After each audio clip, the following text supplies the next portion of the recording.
앞타민 C하고 일반 비타민 C의 비교를 분석해 보겠습니다. 자, 흡수율은 앞타민 C가 앞타모 기술 적용으로 흡수율이 더 높습니다. 일반 비타민 C는 고용량 섭취 시에 일부만 흡수되고 나머지는 좀 배출되는 그런 단점이 있었죠.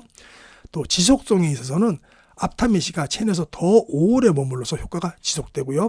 일반 비타민 C는 빠르게 배출되어서 지속 시간이 좀 짧은 흠이 있었습니다. 메가도스도 일반적으로 저 같은 경우는 하루에 한 9,000mg 정도 먹지만 일반적으로 이왕재 교수님께서 말씀하신 하루 3번 삼시세끼 먹을 때 먹으라고 하는 일반 비타민 C 같은 경우는 하루에 그래서 6,000mg을 보통 이제 이왕재 교수님께서 권고를 하시죠. 그러면 이제 하나에 100원이니까 600원입니다. 근데 앞타민 C 같은 경우는요, 하루에 한 번만 드시면 되는 거예요. 일반인 같은 경우는 하루 아침에 일어나갖고 한 번만 드시라고 합니다. 그러니까 일반인 같은 경우는 1,666원이면 끝나고요. 근데 특히 강조하시는 게 앞타민 C 같은 경우는 특히 암 환자분이라든가 치매, 파킨슨병, 뇌질환 환자분들께서는 하루에 2번 드셔라. 12시간 간격으로 드셔라. 아침에 드시고 저녁에 드시고 이렇게 12시간 간격으로 드시면 된다고 하니까 그분들은 곱하기 2하니까 3,300원입니다. 안녕하세요 시청자 여러분. 오늘도 만나 뵙게 돼서 반갑습니다. 여러분의 소중한 시간을 아껴드리기 위해서 책 외에도 이슈가 되는 영상이라든가 잘못 알고 있는 내용들을 갖다가 제가 핵심만 간추려서 소개시켜드리는 코너가 되겠습니다. 오늘은요, 첫 번째 순서로요, 비타민C 또 앞타민C 말이 많잖아요. 또 앞타민C 가격 논란도 있고 앞타민C가 정말 좋은지에 대해서 또 그리고 비타민C와 어떤 차이점이 있는지에 대해서도 한번 알아보도록 하겠습니다. 이제 요거 보시면요, 이왕재 박사님 물론 봐야 되겠지만 이왕재 박사님 외에도 또 기능의학 선생님들이 연구하는 게 많더라고요. 오늘은 논문을 바탕으로 앞타민C의 여러 효과를 좀 잘 설명해 주신 닥터진호의 병원 탈출이라는 기능의학 선생님의 채널입니다. 여기 24만 정도 되더라고요. 저랑 비슷하네요. 같이 성장했으면 좋겠습니다. 이 논문으로 보는 앞타민C의 여러 가지 놀라운 효과, 제목은 이런데요. 이걸 한번 보도록 하겠습니다. 이것도 좀 제가 요약하고요. 이 영상을 간단하게 요약해 드리겠습니다. 그리고 또 챗GPT 그리고 여러 논문 같은 거 이런 것도 뒷받침되는 거 설명을 해 보도록 하겠습니다. 먼저 이 영상 볼까요? 이 영상은 앞타민C에 대해서 다수의 연구 결과와 그의 효능을 설명했는데요. 딱 한마디로 요약하자면 이겁니다. 앞타민C는 비타민C의 효과를 극대화하고 부작용을 줄였다는 특징이 있고요.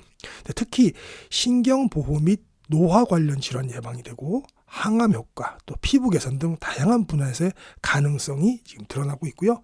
이게 가장 또 좋은 것은 체내에서 쉽게 사용될 수 있는 구조 덕분에 그 효과가 기대된다고 합니다.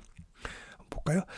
동영상 요약하기 전에 앞타민C가 뭔지 모르시는 분도 계실 거예요. 그죠? 우리 다 아실 겁니다. 물론 제 채널에서는 또 메가도스, 비타민C 메가도스 하시는 분들이 많아서 앞타민C 아시겠지만 제가 모르시는 분들을 위해서 좀 정리하고요. 앞타모라는 물질에 대해서도 좀 이거 신기한 물질이더라고요. 이거 한번 보도록 하겠습니다. 먼저 앞타민C는요, 앞타모하고 비타민C를 합쳐놓은 게 앞타민C입니다. 그럼 앞타모, 비타민C는 우리가 다 알고 있고요. 그죠? 앞타모가 뭔지에 대해서 한번 알아보겠습니다. 앞타모는 특정한 분자, 단백질, DNA, RNA 등과 선택적으로 결합할 수 있는 짧은 단일 가닥 DNA 또는 RNA 서열을 말하는데요. 쉽게 말하면 항체처럼 특정 물질을 인식하고 결합하는 기능을 가진 유전 물질이라고 보면 된다고 합니다. 이 앞타모의 특징이 뭐가 있냐면요, 특정 표적과 높은 결합력, 이래서 이제 비타민C랑 결합이 된 거죠. 그래서 앞타모는 특정 분자, 예를 들어서 비타민이나 단백질과 강하게 결합하여서 생체 내에서 원하는 기능을 수행할 수 있다고 합니다.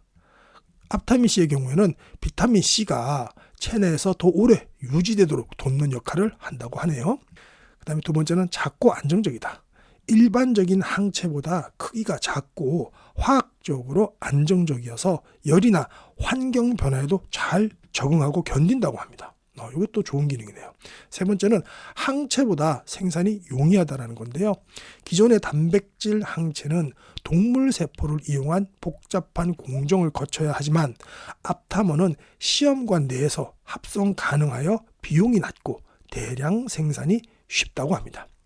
네 번째는요, 또 이것도 가장 중요하죠. 생체 적합성인데 좋으면 뭐합니까? 생체에서 흡수가 안 되고 그러면 말짱 도루묵이죠. 근데 앞타머는 인체 내에서 면역 반응을 거의 일으키지 않아서 그 안정성이 높다고 합니다. 특히나 이제 앞타민 C, 지금 판매하고 있는 앞타민 C는 미국 FDA에서도 안정성 검사를 통과했다고 합니다. 앞타머의 활용 분야입니다. 앞타머는 의료 및 생명과학 분야에서 다양하게 지금 활용되고 있는데요. 질병 진단이 첫 번째입니다. 암, 바이러스 감염 등의 표적 단백질을 인식하는 센서로 활용된다고 하네요. 그리고 두 번째, 치료제 개발인데요. 특정 단백질과 결합해서 질병 치료에 사용된다고 합니다. 예를 들자면 항응고제, 혈액응고 방지제로 개발된 앞타머 기반 약물이 FDA 승인을 받은 사례가 있다고 하네요. 세 번째는 약물 전달 시스템입니다. 특정 세포, 또 암세포 등에만 작용하는 스마트 약물 전달 시스템으로 연구 개발되고 있다고 합니다. 빨리 연구를 제대로 잘 됐으면 좋겠습니다. 그래갖고 우리 연세 드신 분 3명 중에 암이 한 분이 걸리는 암이 빨리 없어졌으면 좋겠습니다. 자, 네 번째는요. 기능성 건강기능식품입니다. 비타민 C와 결합하여서 흡수율을 높이는 앞타민 C처럼 영양소의 효과를 증진시키는 데 활용된다고 하네요.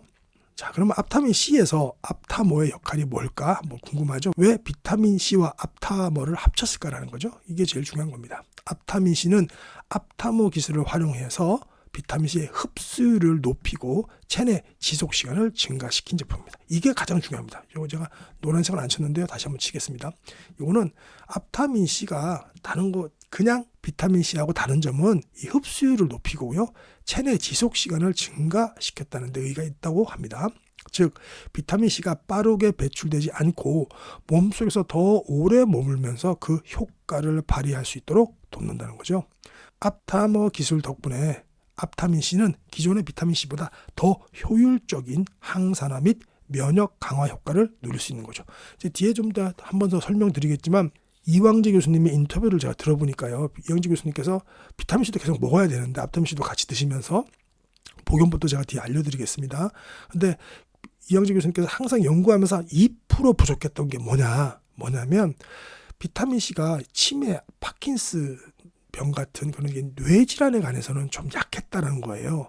근데 이 앞타민 C가 뇌질환들, 치매와 파킨슨병 같은 뇌질환들에 대해서 강력한 또 예방 효과, 또 치료를 도우는 효과가 있다는 게 밝혀졌다고 합니다. 그러니까 치매, 그래서 지금 이영재 교수님 바노 웰리스 TV를 보면 비타민 C도 많이 드시는데 특히 강조하는 게 암 환자분들이라든가 치매, 파킨슨 환자분들은 앞타민 C를 굉장히 권하시고 계시더라고요. 이제 또 자세히 보겠습니다.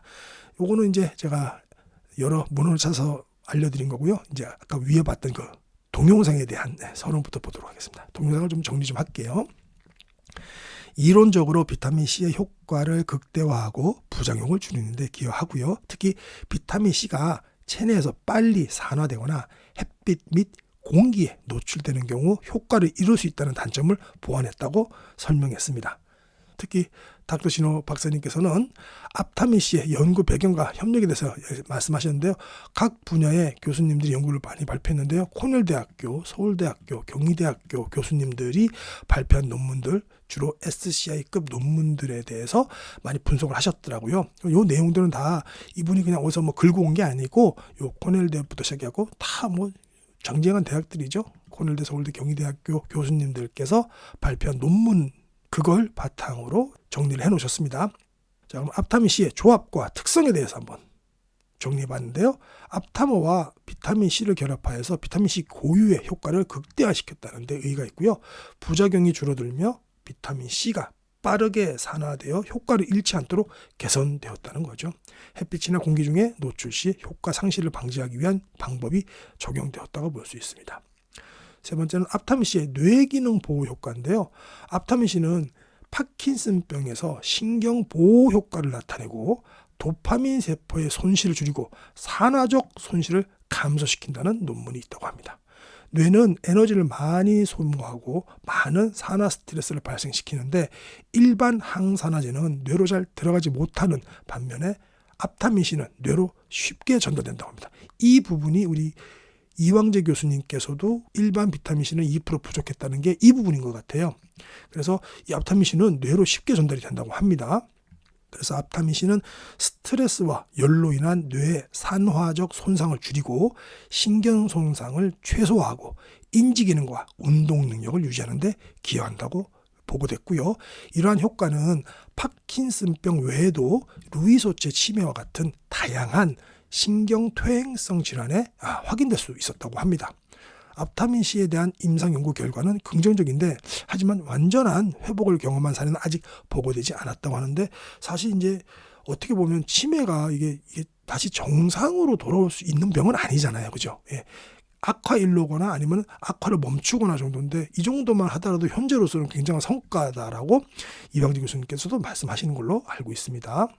자, 네 번째는요, 앞타민C의 혈관성 치매에 대한 긍정적 영향인데요. 앞타민C는 혈관성 치매에서 인지기능 개선 효과가 있음이 연구 결과로 나타났다고 합니다. 혈관성 치매는 여러 원인으로 인해서 뇌로 가는 혈관이 좁아지는 것인데, 이로 인해 신경이 혈류를 못 받아서 인지기능 저하가 발생한다고 합니다. 그런데 앞타민C는 산화 손상을 줄여서 혈류를 증가시킴으로써 말초신경의 마모를 방지하고 일부는 재생까지 도와준다는 연구 결과가 있다고 하네요. 또한 앞타민C의 그 면역 교란 방지 효과는 레이노이드 증후군과 같은 자가 면역 질환에도 긍정적인 영향을 미칠 것으로 예상한다고 합니다. 앞타민C의 효과로 인해서 기존에 부작용이 있는 약물 대신에 안전하게 치료할 수 있는 가능성이 제시되었다고 합니다. 자, 다섯 번째, 앞타민C는 항암 효과와 면역 시스템을 활성화시킨다고 하는데요. 앞타민C는 NK세포의 활성화를 증진시켜서 암세포를 공격하고 억제하는 효과가 있다는 논문이 있다고 하네요. 기존의 비타민C보다 더 강력한 항암 효과를 나타내며 특히 NK세포가 활성화되지 않는 암 환자에게 효과적일 가능성이 있다는 논문이 발표됐다고 합니다. 이 정말 대단한데요. NK세포의 활성화 속도가 빠르기 때문에 앞타민C가 치료에 효과적으로 사용될 수 있다고 밝혔습니다. 그러나 아직 고용량 메가도스 앞타민C 처방이 제한적이기도 하고 이 효과에 대한 추가 연구가 필요하다고 논문에서 밝혔다고 합니다. 더불어 앞타민C가 세포 사멸에 미치는 영향에 대한 연구도 중요할 것으로 보인다라고 덧붙였습니다. 자, 여섯 번째는요, 앞타민C의 피부 개선 및 모발 성장 효과. 이거 피부 앞타민C를 이용해서 벌써 화장품 같은 거 나왔더라고요. 보니까 저도 찾아보니까 쿠팡 같은데, 앞타민C는 피부 염증을 완화하는 효과가 뛰어나고요, 또 스테로이드와 비슷한 효과를 보일 수도 있다고 합니다. 이 성분은 피부의 미백과 재생을 촉진하며 기미와 색소 침착 개선에 효과적이라고 합니다. 아토피 비염 환자의 경우 염증을 유발하는 사이토카인 생성을 억제해서 가려움증을 완화하고 피부 증상을 개선한다고 합니다. 피부가 예민한 사람들은 앞타민C를 활용한 화장품 사용으로 항노화 효과와 함께 피부 트러블을 덜 수 있다고 합니다. 이 앞타민C가 모낭을 또 자극해서 탈모 치료에도 효과적이고 특히 원형 탈모 환자에게 적용되고 있다는 연구 결과가 있다고 하네요. 앞타민C 안 쓰는 데가 없는데요. 자, 일곱 번째, 앞타민C의 안정성과 효능 증가 부분인데요. 앞타민C는 일반적인 비타민C에 비해서 높은 안정성을 가지고 공기, 열, 자외선 등의 환경에서도 효능을 오랫동안 유지할 수 있다고 합니다. 또 앞타민C로 만든 화장품은 장기간 실온에서 보관해도 비타민C 효과를 피부가 직접 볼 수 있는 기능이 있다고 하네요. 기존 비타민C 화장품은 공기에 노출되면서 즉시 산화되어 효과를 잃는 반면에 앞타민C는 이러한 문제를 보완할 수 있어서 사용 가능성이 높다라고 합니다. 자, 결론 첫 번째입니다. 첫 번째 결론, 앞타민C의 장기적인 효과와 미래 가능성인데요. 앞타민C는 파킨슨, 알츠하이머, 치매, 루이소체 치매 등 다양한 질환과 각종 암, 자가 면역성 피부질환, 알레르기 질환 등 천식, 비염, 아토피 등을 치료하는 데 있어서 큰 잠재력을 가지고 있다고 결론 지었고요. 앞으로의 연구를 통해서 앞타민C의 장기적인 효과와 작용 메커니즘이 밝혀질 경우 인류의 건강 증진에 기여할 것이라고 추정한다고 합니다. 따라서 추가적인 연구의 필요성이 강조되면서 앞타민C의 안정성과 효능 증대가 기대된다고 하셨고요. 두 번째 결론을 내신 부분은요, 앞타민C의 잠재력과 연구 결과 요약입니다. 볼까요? 앞타민C는 비타민C의 항산화, 항염증, 항암 효과를 강화하며 부작용을 극소화하여서 다양한 의료 및 화장품 분야에서 유망한 건강 성분으로 자리 잡을 가능성이 높다고 표현하셨고요. 또한 앞타모 기반의 정밀한 효과는 타 물질과 결합할 때 차별화된 치료 잠재력을 나타낼 수 있다고 합니다. 오늘 여기 소개된 그 내용들은 다 모두 SCI급 논문들을 주제별로 나눠서 간단하게 설명하셨고요. 본문에 보시면 이 편에 가시면 밑에 자세하게 논문 내용이 실려있는 링크가 다 달려있거든요. 요거는 제가 설명란, 더보기란에다가 요 링크를 달아드릴 테니까요. 꼭 한번 보시기 바랍니다. 왜냐면 저는 요점 정리를 하고 또 요점 정리뿐만 아니라 제가 챗 GPT라든가 또 학문 자료를 좀 찾아서 제가 더 덧붙였는데요. 저의 의견이 들어갔잖아요. 요약도 제 나름대로 한 거고, 그렇기 때문에 오롯이 이 저자들 또 우리 선생님들의 의견을 갖다가 오해 없이, 저라는 필터링 없이 오해 없이 들으시려면, 오롯이 들으시려면 이걸 갖다 한번 보시는 것도 좋겠죠. 당연히 보시면 더 좋겠죠. 자, 이상으로 오늘 논문으로 보는 앞타민C의 여러 가지 놀라운 효과도 봤고요. 앞타모가 뭔지도 봤고요. 왜 앞타모랑 비타민C랑 결합해서 비타민C가 만들어진지도 봤는데요. 이제 가장 중요한 결론 부분이 되겠습니다. 결론으로 쭉 내려가 볼까요? 자, 오늘의 결론 및 핵심 요약입니다. 앞타민C하고 일반 비타민C의 비교를 분석해 보겠습니다. 자, 흡수율은 앞타민C가 앞타모 기술 적용으로 흡수율이 더 높습니다. 일반 비타민C는 고용량 섭취 시에 일부만 흡수되고 나머지는 좀 배출되는 그런 단점이 있었죠. 또 지속성에 있어서는 앞타민C가 체내에서 더 오래 머물러서 효과가 지속되고요. 일반 비타민C는 빠르게 배출되어서 지속 시간이 좀 짧은 흠이 있었습니다. 위장 부담에 있어서도 앞타민C는 위산에 의해 쉽게 분해되지 않아서 위장 부담이 적고요. 일반 비타민C는 고용량 섭취 시에 속쓰림, 위장장애 가능성도 좀 제기되고 있었습니다. 다음으로 항산화 효과는 앞타민C 같은 경우는 체내 흡수율 증가로 항산화 효과가 좀 높은 데 반해서 일반 비타민C는 항산화 효과는 있으나 흡수율이 좀 낮으면 효과가 제한됐었고요. 또 면역력 강화에 있어서도 더 높은 농도로 유지되어서 면역력 증진에 효과적인 앞타민C에 반해서 일반 비타민C는 조금 일정량 이상 섭취해도 배출됨으로 효과가 좀 제한적이었다고 하고요. 또 체내 유지 시간에서도 앞타민C는 상대적으로 길어서 하루에 한 번이나 두 번의 섭취로도 효과적인 유지가 되는데, 일반 비타민C는 체내에 오래 머무르지 않으므로 자주 섭취해야 했었죠. 저희가 뭐 4시간 혹은 6시간마다 섭취를 해야 했었고요. 또 부작용 같은 경우는 앞타민C는 위장 부담이 적고 고용량 섭취 시에도 비교적 안정적인데, 비타민 C 같은 경우는 과다 섭취 시에 좀 우리가 설사 같은 거 또 위장장애를 일으킬 수 있는 그런 보고들이 좀 있긴 있었죠. 사람마다 다르니까. 근데 가격이 앞타민C는 좀 비쌉니다. 이것도 좀 제가 한번 알려드리도록 하겠습니다. 일반은 좀 싸죠. 자, 단순 가격 비교를 해봤습니다. 단순 가격 비교는 뭘로 할까? 이영재 교수님께서 직접 만드신 비타민C도 있는데, 일반적으로 그것도 말고 우리 고려논단 비타민C가 제일 보편적이고 많이 알고 있으니까요. 요걸 기준으로 제가 상정을 해봤어요. 고려온단 같은 경우는 1000mg에 한 알당 한 쿠팡 같은 데서 75원에 제일 싸게 파는 데도 있고 78원, 또 일반 사이트 같은 경우는 또 110원까지 파는 경우가 있더라고요. 대충 100원으로 잡으시고, 앞타민C 같은 경우는 지금 한정당 37.5mg인데 이게 31분입니다. 한 통이 5만 원이에요. 그래서 나눠보면 하나가 1,600원 정도 합니다. 그러니까 일반보다는 16배 비싼 거죠. 근데 이게 이렇게 단순 비교만 해서 그런데 메가도스 하는 경우 한번 보겠습니다. 메가도스도 일반적으로 저 같은 경우는 하루에 한 9,000mg 정도 먹지만, 일반적으로 이왕재 교수님께서 말씀하신 하루 3번 삼시세끼 먹을 때 먹으라고 하는 일반 비타민C 같은 경우는 하루에 그래서 6,000mg을 보통 이제 이왕재 교수님께서 권고를 하시죠. 그러면 이제 하나에 100원이니까 600원입니다.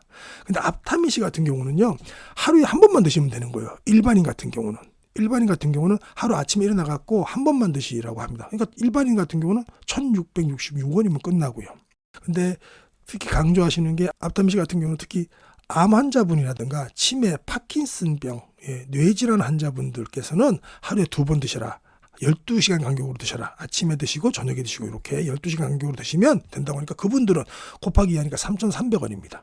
그러니까 일반 비타민C 같은 경우는 600원이고 한 번 드시는데, 앞타민C 같은 경우는 1,660원 환자분들 같은 경우 하루에 2번 드시라고 권고를 하니까 3,300원이니까 이렇게 따지면 또 저 같은 경우는 저는 뭐 600원이 아니고 900원이죠. 저는 3,000cc. 보통 이제 비타민C 메가도스 하시는 분들 보면 6,000에서 뭐 15,000까지 드시니까 그렇게 치면 이게 하루에 한 번 드시는 걸로 치면은 그렇게 또 비싼 건 아닌 것 같아요. 그러니까 이영재 교수님께서 어느 방송에 나오셔서 본인을 갖다 뭐 장사치로 모는 사람들이 있는데 그러면서 너무 안타까워하시는데 저도 안타까워합니다. 아니 그리고 이영재 교수님은 제가 편드는 건 아니지만 저는 뭐 이영재 교수님 편입니다. 편을 드는 거네요. 얘기하다 보니까 이제까지 그 서울대학교에서 많은 비타민C 연구를 하고 또 비타민C를 먹고 많은 분들이 좋아지셨는데 이제는 뭐 퇴임하셔서 돈 좀 버시면 어떻습니까? 예, 돈 좀 벌어야죠. 또 우리나라는 이상한 게 있는데 미국 같은 경우는 뭐 훌륭한 의학자들이 돈 버는 거 당연시 여기는데 우리나라는 뭐 그게 아닌 것 같은데요. 저는 뭐 이영재 교수님이 농담삼아 노벨 생리학상 왜 안 타시냐고 뭐 그럴 정도로 그죠? 예, 그러니까 많은 분들이 건강에 기여해 주셨는데 이제 퇴임하셔서 돈 좀 벌면 어떻습니까, 그죠? 자, 그래서 이제 결론 부분은요. 흡수율과 지속성을 중요하게 생각한다면 비타민 C를 드셔야 될 것 같고요. 또 저렴한 가격하고 간편한 구매를 원하시면 일반 비타민C를 드시면 됩니다. 비타민C는 보다 강력한 효과와 체내 유지 시간을 원하는 경우 좋은 선택지가 될 수 있지만 일반 비타민C도 꾸준히 적정량을 섭취하면 충분한 효과가 볼 수 있다고 합니다. 그래서 이영재 교수님 같은 경우는 영상을 보시면 건강이 정상적인 경우에는 아침에 비타민C 한 점 복용 후에 중간중간에 비타민C를 같이 복용하라고 권고하시고요. 환자일 경우 아까 말했다시피 암 환자분이라든가 치매, 파킨슨병 환자분들은 아침에 한 점 드시고 12시간 후 또 저녁에 한 점 드시면은 그 중간중간에 또 비타민C를 같이 메가도스하는 방법을 권고하셨고요. 비타민C 너무 많이 먹으면 안 좋지 않나요? 라는 질문을 항상 하시더라고요. 그럼 이영재 교수님도 항상 한결같이 얘기하십니다. 비타민C는 적어서 문제지 많아서 문제 절대 생기지 않습니다. 그러니 걱정하지 마세요라고 하는데요. 저도 이영재 교수님 팬으로서 비타민C 메가도스 하는 사람으로서 한 9,000cc 정도 하고 있지만 지금은 저는 환자가 아니니까 비타민C까지는 아니더라도 뭐 좀 환자분들은 한번 고려해 보시는 것도 좋을 것 같고요. 아까 위에서 봤다시피 이렇게 따지다 보면 뭐 예를 들어 뭐 항암 효과를 내기 위한 뭐 항암 치료들도 엄청나게 비싸잖아요, 사실. 거기에 비하면 한 달에 일반인은 5만 원이고 30정이니까 환자 같은 경우는 10만 원이죠. 이렇게 하고 뭐 비타민C 이런 거 먹으면은 이거 한 달에 뭐 10만 원에서 뭐 적게는 뭐 10만 원, 많게는 20만 원이면 해결되는 문제잖아요. 그걸로 우리가 건강을 바꿀 수 있다면, 건강을 살 수 있다면, 건강을 지킬 수 있다면, 건강을 되돌릴 수 있다면 그게 비싼 비용은 아닌 것 같다는 생각을 해보는데요. 여러분은 어떠신가요? 네, 이렇게 해서 오늘 정리를 다 해봤습니다.